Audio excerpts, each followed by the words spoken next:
malawak, marami ang sakop ng tinatawag nating God's will. Hindi lang yun isang known, specific construct or outcome. Hindi lang isang tuldok ang kalooban ng Diyos. Kumisan yung mga dugtong-dugtong na mga tuldok, mahabang linya, at kahit sa katumungtong doon, kalooban pa rin niya.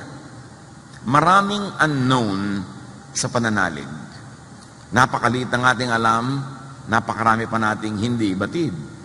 Isaiah 46, 9 to 10, I am God and there is no other. There is none like me. I say, my purpose will stand and I will do what I please. So ano yun? Anong gustong gawin ng Diyos? Nagagawin niya kung gusto niyang gawin. Hindi inilista, hindi natin alam kung ano ang sakop ng kanyang kalooban. Proverbs 16:4, the Lord works out everything to its proper end. At Luke 18:27, Jesus replied, what is impossible with man is possible with God. So ang ating pananalig ay isang pananalig ng walang imposible. Yung salitang imposible ay hindi dapat bagay sa bokabularyo ng mga nananalig kay Jesus. Sabi niya, walang imposible sa Diyos. At dahil kayo mga anak ng Diyos, walang imposible kung kayo'y mananalig. Anything and everything is possible in God's space, in heaven, or in heavenly realms. Doon sa mga kalangitan, sa papawirin, and even the short distance between our heart and the heartbeat of God, everything is possible. Believers can enter, tap into heavenly realms through faith, which is really thought, prayer, and heartfelt words. May isang hindi natin nakikita, mayroong isang invisible space, invisible heaven, invisible world, where God rules supreme, at tayo nakakapasok doon sa invisible world na yon, nabubuksan natin ang daan patungo doon sa pamamagitan ng pananalig. At ang pananalig ay walang iba kundi ang laman ng ating isip. Ang mga ating inuusal na dasal, sinasabi o hindi sinasabi, ang ating mga salita. Ito isang hiwaga na dapat maintindihan na sa pamagitan ng ating mga salita, sa pamamagitan ng ating iniisip, which is really what faith is all about, nakakapasok tayo dun sa spasyo na yun ng Diyos, that sacred space of God, where everything is possible. 2 Corinthians 4:13, it is written, I believed, therefore I have spoken. Since we have that spirit, the same spirit of faith, we also believe and therefore speak. Merong direct correlation ang pananalig at pagsasalita. Ang pag-iisip, pananalig at pagsasalita. Na tuwing ikay nagsasalita, tuwing ikay may iniisip, tuwing ikay may pinananaligan, pumapasok ka sa sacred space ng Diyos where everything is possible. Everything can be arranged and rearranged. Hebrews 11:1, now faith is the confidence in what we hope for and the assurance about what we do not see. So we're talking about the unseen world, unseen powers, unseen possibilities. Pero pag ang nanalig ang isang tao, ang hindi niya nakikita ay daig pa ang nakikita. Faith is the assurance of things hoped for, the evidence of things not seen. Napakamakapangyarihan. Parang mula sa physical world, papasok ka sa spiritual world where everything can be reordered and rearranged, and your entry point is faith, is thought, is prayer, is word. Napakamakapangyarihan ang salita. At dyan napaka-careless ng maraming tao kung ano-ano pinagsasabi nila. Kaya tuloy ganun ang nangyayari sa buhay nila. Minumura nila yung anak nila, minumura nila yung asawa nila, minumura nila yung buhay nila. Kaya nagkakandamura-mura ang buong buhay nila. Kasi ang salita ay susi sa pagpasok sa invisible sacred space. Lalo't ang salitang ito ay taos-puso galing sa damdamin. Ito ang hindi batid ng marami, na may makapangyarihang kakayahan ang salita, ang isip. And believers can tap into heavenly realms where everything is possible and turn possibility into reality. Turn spirit into matter. And this is all with faith, which is really thought. Napaka-underdeveloped and napaka-underused ang kapangyarihang ito. Na makapasok ka doon sa isang hindi nakikitang sacred space where everything is possible and you enter through thought. Kaya marami mga tao pumapasok sa impyerno, hindi nila namamalayan through thought. Pag nag-isip kayo ng mga bagay na nakakatakot, nakakagalit, nakakamuhi, pumapasok kayo sa impyerno. Through thought. Tumataas ang inyong blood pressure, nagiinit ang inyong katawan, nasisira ang kalusugan sa isip pa lang. Subukan mo magselos. Mag-imagine ka na ang mahal mo sa buhay ay nasa piling ng iba. Iniisip mo lang yon, pero ang espiritu mo pumapasok na sa kabilang daigdig, sa daigdig ng pagdurusa, sa daigdig ng paghihirap. Pero subukan mong baliktarin. Na ang iniisip mo ay kagandahan, kabutihan, kabaitan. Iniisip mo ay mga magagandang tanawin. Iniisip mo ay pagmamahalan, pagtutulungan. Your spirit enters that invisible world of heaven because you are thinking heavenly thoughts. Ang buhay mo sa physical world na ito, kapatid, is shaped by your thoughts.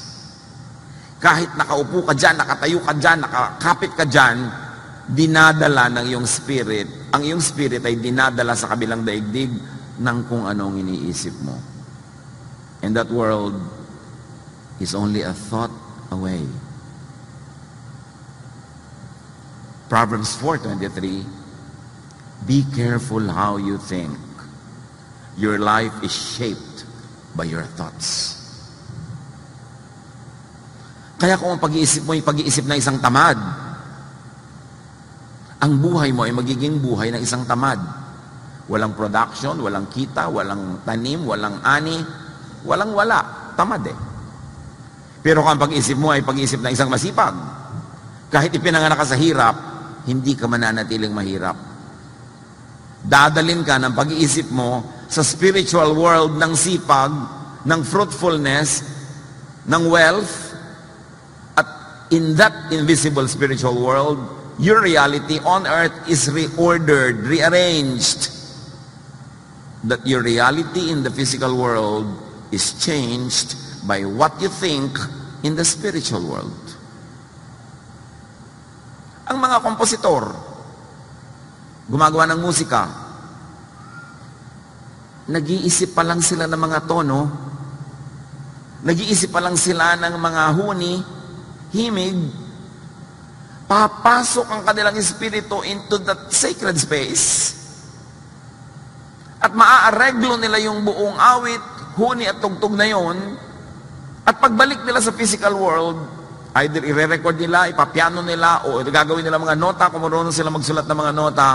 At ang ibinigay sa kanila sa spiritual world na tugtog, madadala nila sa physical world, at pag tinugtog nila o kinawit nila, madidinig nating lahat. They become physical, material notes and sound waves that we in the material world can see and hear, which they who are artists, who are priests between the two worlds, go to that invisible world, make that invisible reality real in the spirit, and bring it back to earth. Kaya ganyan din yung mga pintor. Titingin sila sa isang canvas na walang laman, pero papasok sila into that spiritual world of inspiration. And God is God of inspiration and creation. At mabubuo nila sa kanilang isip ang isang komposisyon na ipipinta nila. At dahil sa husay ng kanilang kamay, ay ipipinta nila in the physical way para makita ng ating physical eyes. Kasi tayong hindi mga pintor at artist, hindi natin makikita yung nakikita niya dahil nakikita niya lang yun sa spiritual world. Ang tunay na artist na dadala niya sa physical world, yung nakikita niya sa spiritual world, at naipapakita sa ating mga ordinary mortals who are not as gifted. Ganun din ang pag-aaral ng mga hiwaga ng Diyos. May mga nag-aaral, may mga nakikita, na magpatiwa-tiwari ka man dyan maghapon, di mo makita. Pero sa pupunta niya, doon sa invisible sacred space, ipinakikita sa kanya ng Espiritu. At pagkatapos ay pinagtitiwalaan siyang dalin sa physical world. Gawing salita, gawing sulat, gawing libro, gawing study. At nalalaman na rin ang lahat na hindi naman original na pinagkalooban. Mahiwaga yung sacred space. Pero doon lahat nangyayari. May mga tao naman baligtad. Nag-iisip sila ng lahat ng mga kademonyo, ng kanilang mga husbands. Ano mga pinag-uusapan natin? Prayer yan. Basta lumabas sa bibig mo, kahit walang in Jesus' name, amen, prayer. Hindi pinipili ng langit kung prayer yan or not. Lahat prayer. Thought shapes reality. To change reality, change your thought. Paano ko po babaguhin ang buhay ko? Baguhin mo ang pag-iisip mo. Mababago yan. Wala yan sa kamay ng iba. Tingnan niyo ang mga bayan na api ng ibang mga lahi. Pag nag-isip silang palayain ang sarili nila, maghihimagsik sila, umaalma, at lumalaya. Kapag alipin ka ng iba, nagpapaalipin ka kasi. Kapag api ka, nagpapaapi ka kasi. Pag naapektuhan ka, nagpapaapekto ka kasi. Faith is thought, is prayer. And faith and prayer moves the hand of God. Di ba lagi natin sasabi, prayer moves the hand of God? What does it mean? Prayer moves the energies of creation. Prayer moves mountains. And mountains can mean physical mountains or any other obstacle in life. Nung araw kasi yung mountain, obstacle yan eh. Pag nagbabiyahe ka, iikot ka pa ng malayo para hindi mo siya kailangang akyatin. It's an obstacle. Pero pag sa mountain, umalis ka dyan, tumabi ka, dadaan ako, sabi ni Jesus, susunod sa'yo. Literal ba yun? Napakagandang isipin. At pinatunayan ni Jesus ang sinasabi niya, mga literal. Binuhay niya yung patay. Pinalakad niya ang lumpo. Nakarinig ang pipe at bingi. Nakapagsalita ang pipe. Hindi talinghaga, hindi alamat, totoo that you can make things happen in the physical world by first ordering them in the spiritual world. Faith and prayer can rearrange matter. It can rearrange the physical world. What is in the mind? Isipin niyo, ano ba laman ang utak niyo? Anong iniisip niyo lagi? Pera? Gusto ko magkapera, gusto ko maghanap buhay. What is in the mind finds its equivalent in the heavens. Join forces and combines with its kind, with its relatives, with its twins in creation, and then comes back to you, manifests in the physical world. Kaya kung anong pinag-iisip mo, madalas talaga yun ang nangyayari. Yung nag-iisip na gustong magkaroon ng magandang ganitong bahay, bigyan mo ng konting taon, matutupad yun. Kasi yun ang laman ng utak niya. Yung nag-iisip na gusto niya mag-abroad, magbiyahe, give him or her a few months, a few years, makikita mo, nagpo-post na yan na Facebook ng mga biyahe niya. Yung kasi iniisip niya eh. Bakit kayo nandito ngayon? Di ba kasi inisip nyo?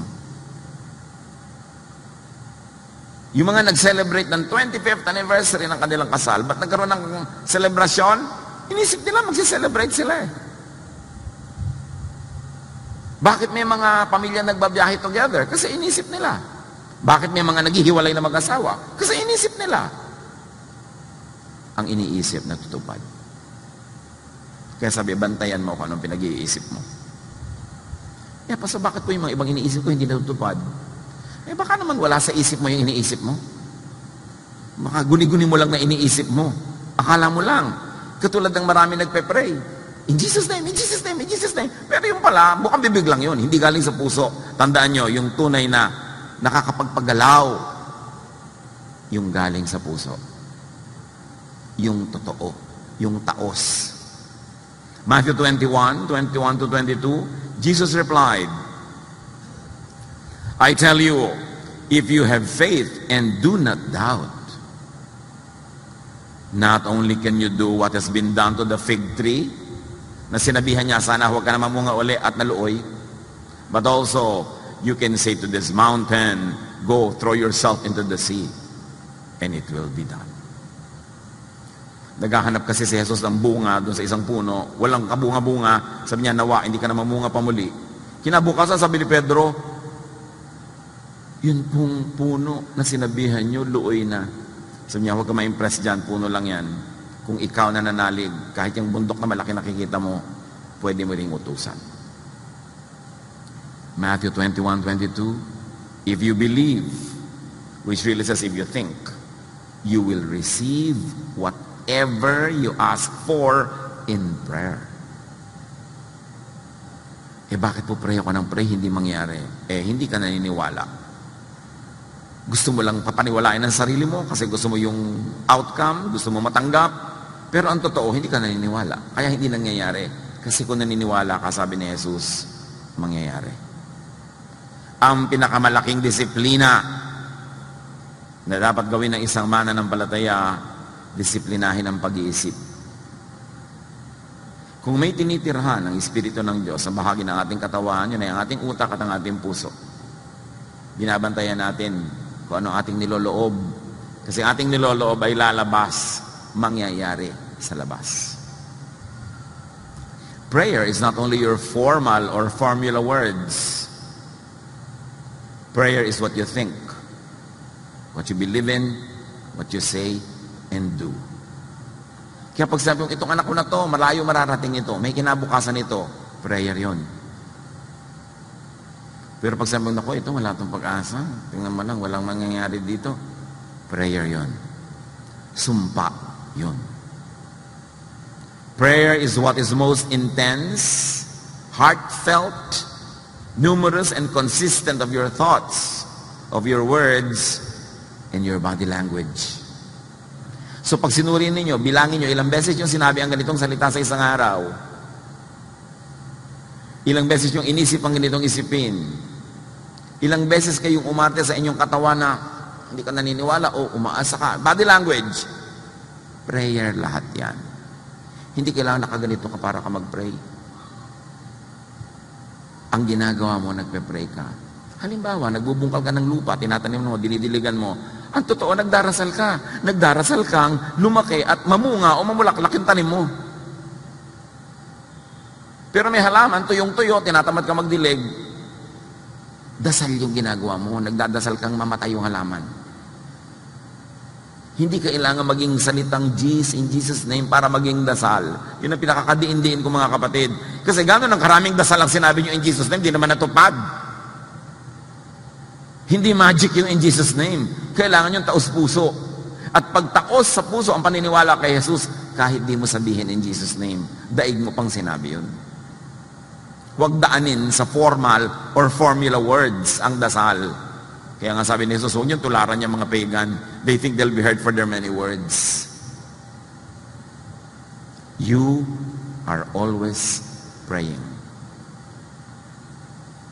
Nakikinig ka sa isang mensaheng ganito, you are praying na turuan ka ng Diyos, palaguin ang iyong pananalig. Pero nakaupo ka dyan, tapos yung kamay mo nasa loob ng bag, text ka ng text, ipinagpipray mong, nawawag ko maintindihan lahat. Makita ko na why sinasabi dito sa text. Yun ang prayer mo. Yun ang mangyayari. Because what you do with your body is prayer. You can believe and think and pray into creation and recreation of matter. May kapangyarihan ng bawat nilalang ng Diyos. Joshua 10:12-14. Yung labanan, napakahalaga, kailangang manalo sila Joshua, pero gagabi na, pag dumilim, maiiba ng equation. Bukas, hindi mo na alam kung mananalo na naman sila uli, kung nakapagpahinga na yung kalaban. Joshua said to the Lord, O sun, stand still over Gibeon, O moon, over the valley of Ajalon. So the sun stood still, and the moon stopped. The sun stopped in the middle of the sky, and delayed going down about a full day. There has never been a day like it before or since. A day when the Lord listened to a man. The Lord suspended all the laws of the universe. At ang araw ay hindi lumubog. Ito ba'y alamat o totoo? Natural, totoo. Pero sa layo na nang nangyari, at dahil maging mga manhid na ang ating mga pananalig, ang tingin na lang natin dyan, noon lang araw lang yan, wala na yan ngayon. God is the same yesterday, today, and tomorrow. And what faith can procure from sacred space, from heaven, from God's power, is immeasurable. Prayer gets answered. Ang hindi lang nga natin batid, yun lang pala nagmumura na tayo, prayer na yon. Yun lang palang iniinom mo yung gamot, basta hindi naman daw tatalab sa akin. Ang prayer mo, huwag kang tatalab. Sinasabi mo iniisip mo. Kaya may mga pasyente, tinest yung isang grupo, pinainom ng tunay na gamot, at yung isang man, pinainom ng gamutan lang, pero hindi gamot. Yung mga pinainom ng gamot-gamutan, nagalingan din, nananalig sila kasi na gamot yun. Yan ang tinatawag nilang placebo effect. Their faith turned the placebo material into medicine. You see, even now, science tells you that. Medicine tells you that. Pag nananalig ka sa doktor, gumagaling ka. Pero nung nakita mo yung doktor, sabi mo, mukhang kalansa yan, doktor, anak. Paano ka nga gagaling? Ang tingin mo pala sa kanya, si kamatayan. Doon tayo walang kadisiplina. Yung iisipin mo, yung gusto mo mangyari. Matthew 21:22, if you believe, you will receive whatever you ask for in prayer. And of course, we're expanding the meaning of prayer as everything that crosses your mind and comes out of your lips. That is prayer. Kaya ang bayan natin, dapat natin laging i-bless, hindi yung pagbibukabib mo, only in the Philippines. Kaya mga Pilipino, pintas ka ng pintas. Prayer yun Dapat nating palitan. Prayer can change God's mind within the realm of heaven. Maraming theologian will be scandalized pag sinabi mo, no, prayer doesn't change God's mind. Genesis 18:32. Then he said, may the Lord not be angry, si Abraham ito, but let me speak just once more. What if only 10 can be found there? He answered, for the sake of the 10, I will not destroy it. So God sent angels to Abraham. Many people believe that it's God Himself that made an appearance. At sinabi niya, puro daw kasamaan dyan sa Sodom. Sisirain ko na yung city na yan. Sasabugin na yan. Paulan na niya ng apoy. Sabi ni Abraham, kung meron pong 50 mabuti, sisirain niyo pa ba? Sige, para sa 50, hindi na. Tumawad sa Abraham hanggang bumaba na ng bumaba at nahihiya na siya nung 20, pinagbigyan pa rin. Kaya sabi niya, kung huli na po, huling tawad, kung meron po 10. Sabi niya, sige, alang-alang sa 10, hindi natuloy ang plano. You see, God changes His mind. But within His will, kasi His greater will is really to not destroy the city. Meron siyang specific will form at the moment, pero may bigger will siya. Halimbawa, anak mo, ang will mo dahil laging bagsak sa eskwela, patigilin sa pag-aaral. That's your will now. But your greater will really is makatapos siya. So, nung sinabi niyang, magbabago na po ako, sige, pasok ka na uli. Within your will pa rin yun. Kaya sabi natin kanina, malawak ang will of God, hindi lang isang tuldok. At pagka sasabihin mo, kabaitan, kabutihan, kagandahang loob, within God's will yun. Kahit ang una niyang will, paluin ka o ituwid ka, pero mabait siya, kung makikipag-deal ka sa Kanya, mas gusto niya rin pa talagang alagaan ka at mahalin kaysa mapalo ka dyan. 2 Kings 20:1-6. Hezekiah got sick and was almost dead. He was the king. Isaiah the prophet went in and told him, ang taklesang propeta, the Lord says you won't ever get well. You're going to die. Die. Die. So you had better start doing what needs to be done. Pag may ganito ng propeta sa buhay, di ba? Wala man lang ka pasapa sa kalye. Sabi niya, mamamatay ka na daw. Ayusin mo na lahat ang maiiwan mo para hindi magulo. Hezekiah turned toward the wall and prayed, don't forget that I have been faithful to you, Lord. I have obeyed you with all my heart, and I do whatever you say is right. After this, he cried bitterly. Ayaw pa talaga mamatay. So, si Isaiah naman, nasabi na niya yung message niya, papaalis na siya ng palasyo. Nung nandun na siya sa bulwagan, dinadaanan niya.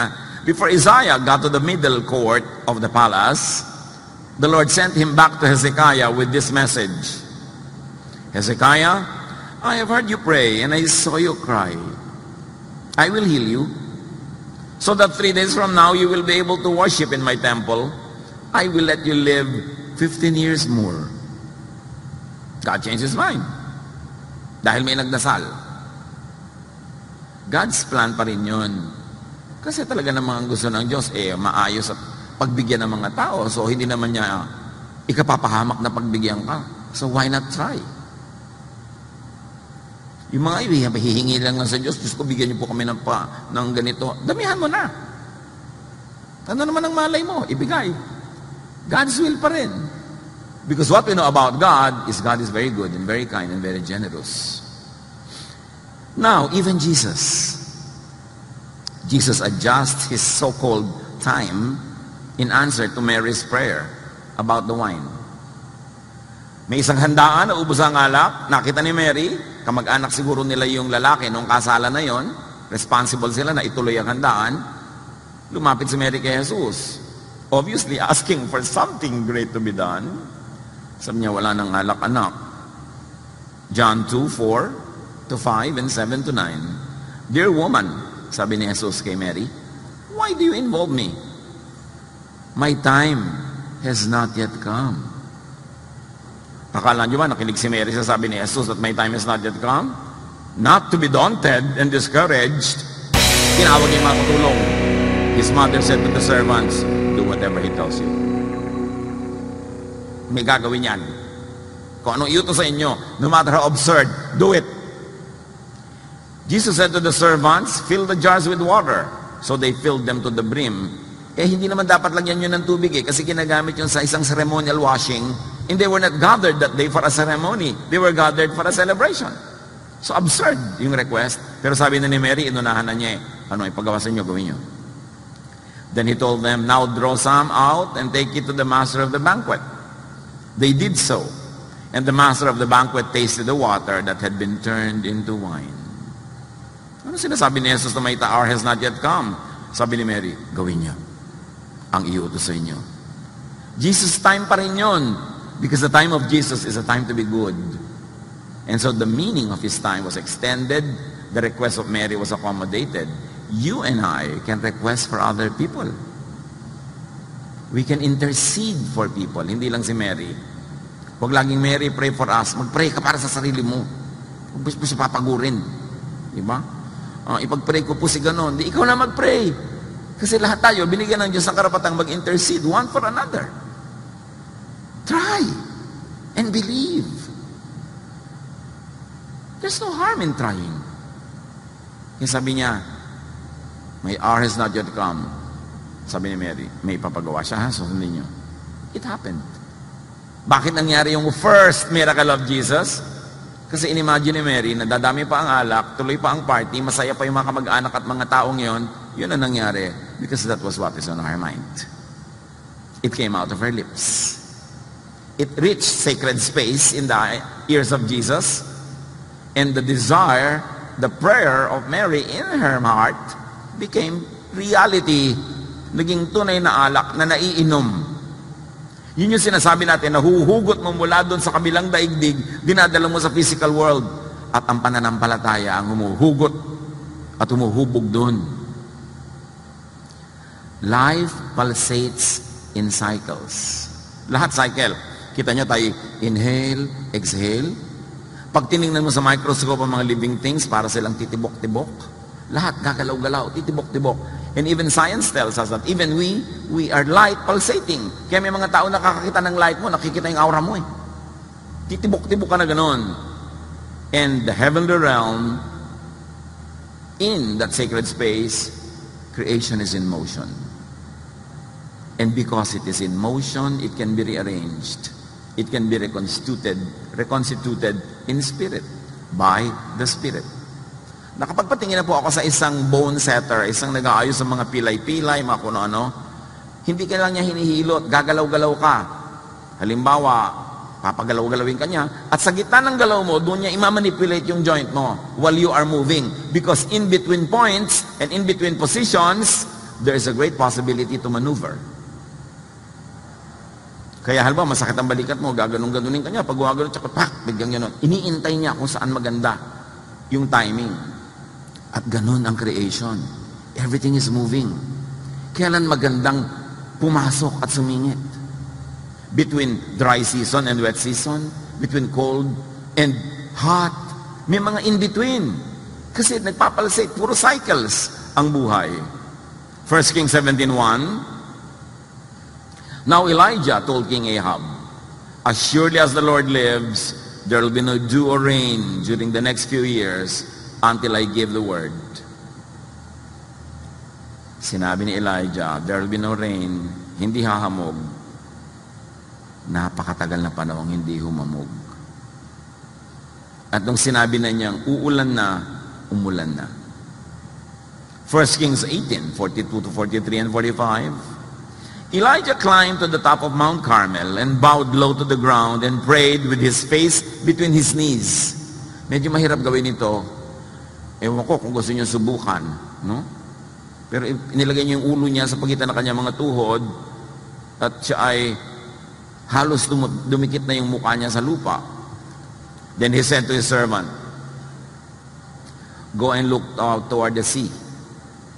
And soon the sky was black with clouds. A heavy wind brought a terrific rainstorm. Yung posture ni Elijah nag-create ng rain clouds. Ano kayang hiwaga yan na hindi na natin alam ngayon?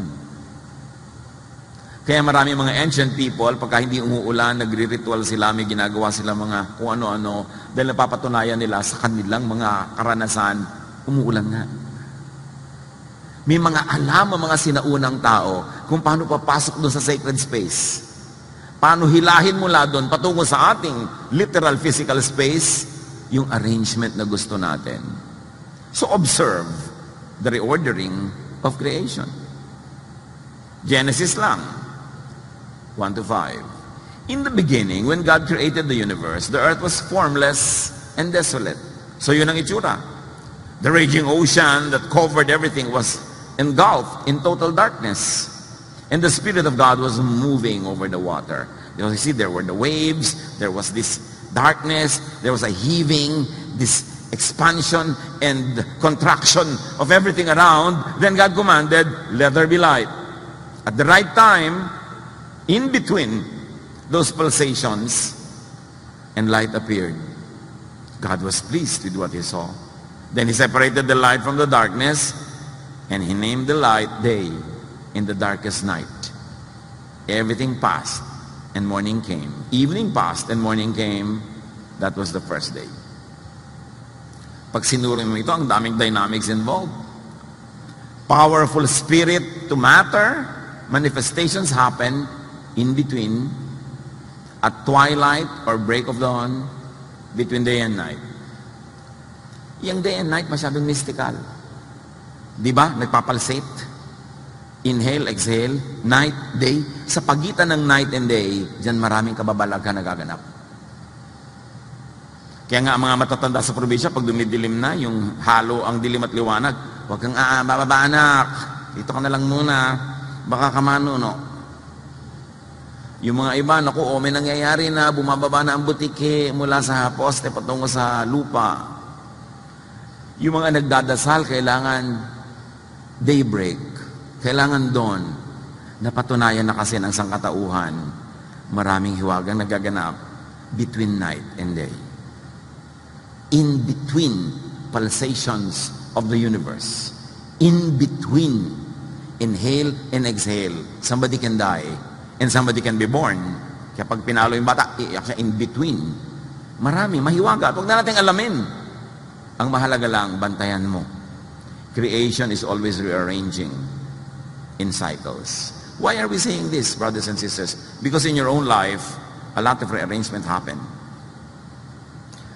Meron ka mahal sa buhay na binawian ng buhay. So, that's an in-between time. Between life and non-earthly life.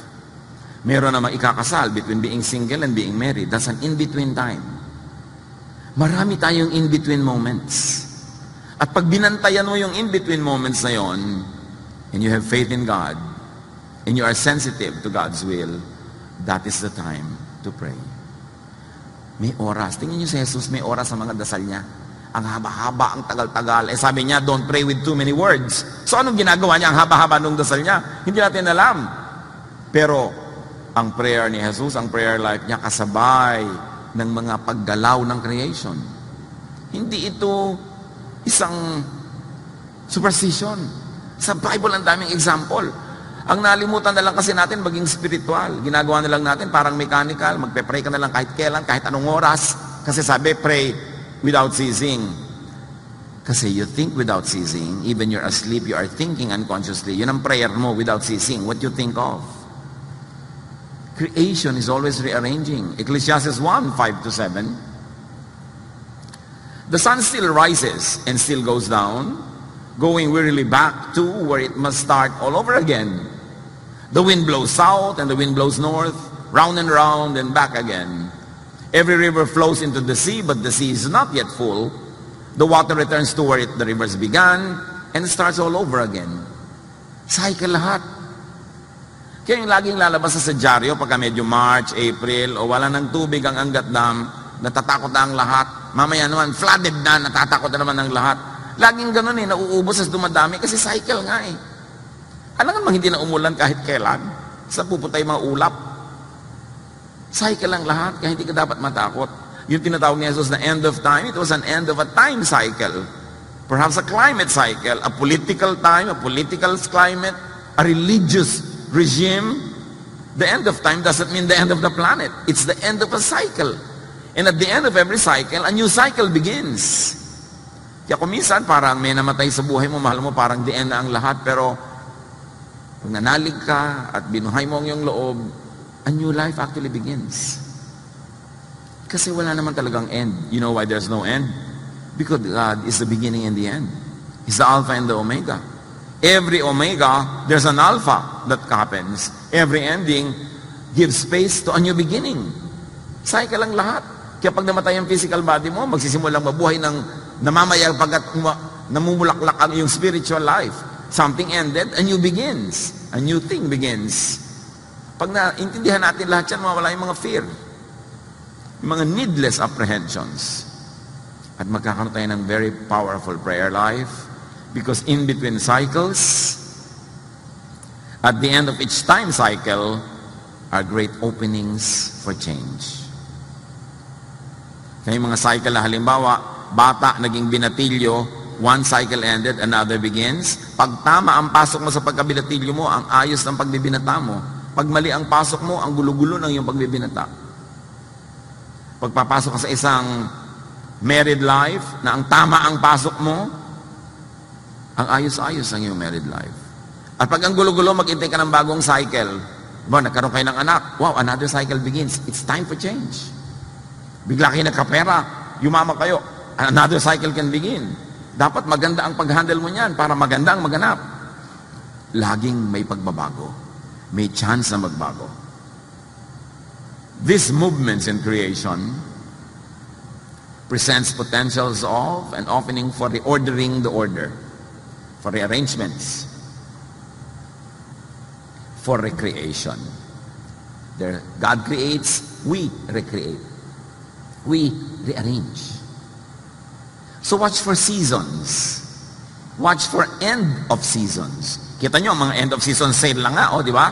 Magkakaroon ng sale kasi tapos ang Pasko. So may bago na namang cycle magbibigin. Doon maganda mamili. In between. Hindi yung lahat namimili, ang sikip-sikip, pila-pila, ang mahal-mahal. Pasko kasi, December 26, 50% lahat. A new cycle begins. Kung matalino ka, dapat nakikita mo na yung cycle na yon. Huwag kang bibili ng mga before Christmas, ang mahal lahat at tagal pa magbayad, pila. December 26, sale. Tapos yung matitira pa, January 6, super sale. Tataas uli yan kasi magpe-February 14 na. Di ba? A new cycle will begin. A new cycle of shopping. Kaya kailangan nando ka sa gitna, marunong kang tumempo. Siyempre, pagkatapos na naman ng ng Valentine's Day, kung ano-ano iniimbento ng mga restaurant at mga tindahan para magkaroon ng bentahan. Mother's Day, Father's Day, Grandmother's Day, Cousin's Day, di ba, mga classmate day, high school day, para another cycle of shopping and eating happens. Kaya kung minsan namamanipulate tayo ng mga ganyan seasons, mga man-made seasons. So, watch out for seasons. Kahit kayo mag-asawa, kung minsan nagkakatabangan na kayo para lumalayo loob nyo sa isa't isa, hintayin ninyo na may mag-end. Huwag namang end ng buhay niya. Yung may mag-end na isang season. Halimbawa, end ng inyong paghihirap, end ng inyong kawalan ng pera, o end ng sakit ng isa. Then may magbabagong cycle. It's a time to seize the moment and introduce wonderful changes brought about by your prayer, by your faith, by your informed knowledge of God. Ecclesiastes 3:1-8. Everything on earth has its own time and its own season. There's a time for birth and death. Huwag kang magtakang may namatay. Pastor, bakit po namatay siya? Pinanganak siya eh. Natural mamamatay siya. Bakit po ngayon? Kailan kahapon? Kailan? Bukas? Ganun din yun. Kahit next year, ayaw mo pa rin. Tanggapin. Hagi yun ang buhay. There's time for birth and death, for planting and reaping, for killing and healing, destroying and building, for crying and laughing, for weeping and dancing. Dapat lang, kung ano yung time, yun sumakay ka doon. Huwag mo kontrahin. There's a time for throwing stones and gathering stones, for embracing and parting. Yung mga magnobyo, sana naman huwag naman kayo sa escalator mag-embracing sa ibang lugar, no? Dahil yung iba talaga para mauubusan ng nobyo kung makasampay, escalator naman. Konti namang, kunwari, conservative ka. Di ba? Kasi nakaka-disturb na sa ibang tao yan. There's a time for embracing, there's a time for parting, there's a time for finding.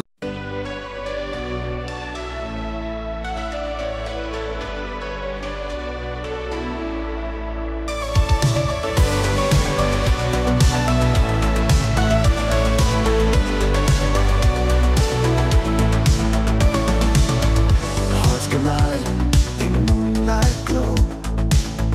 Midnight whispers only we know. You and me in shadows deep. Promises our hearts will keep. Neon lights and city dreams. Dancing lights and silent screams. Holding tight, not letting go. In the night our love will show. Echoes of love, loud and clear. In my heart you're always near. Feel the beat of our desire. Burning love like endless fire.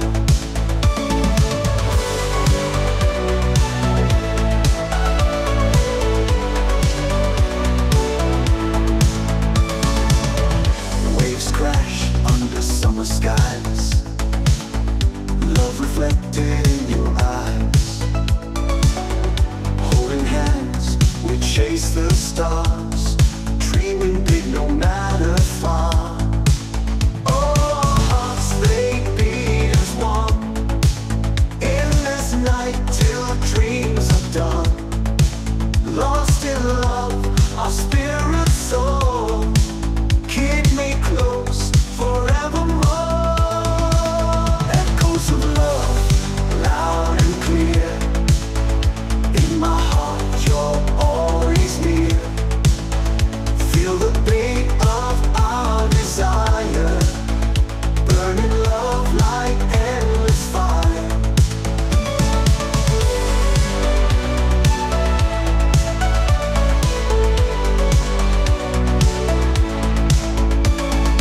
Only dawn's light, we find our way. Love's first light will guide the day. Through the night, we found our truth. In the dawn, our love's relentless youth. Echoes of love, loud and clear. In my heart, you're all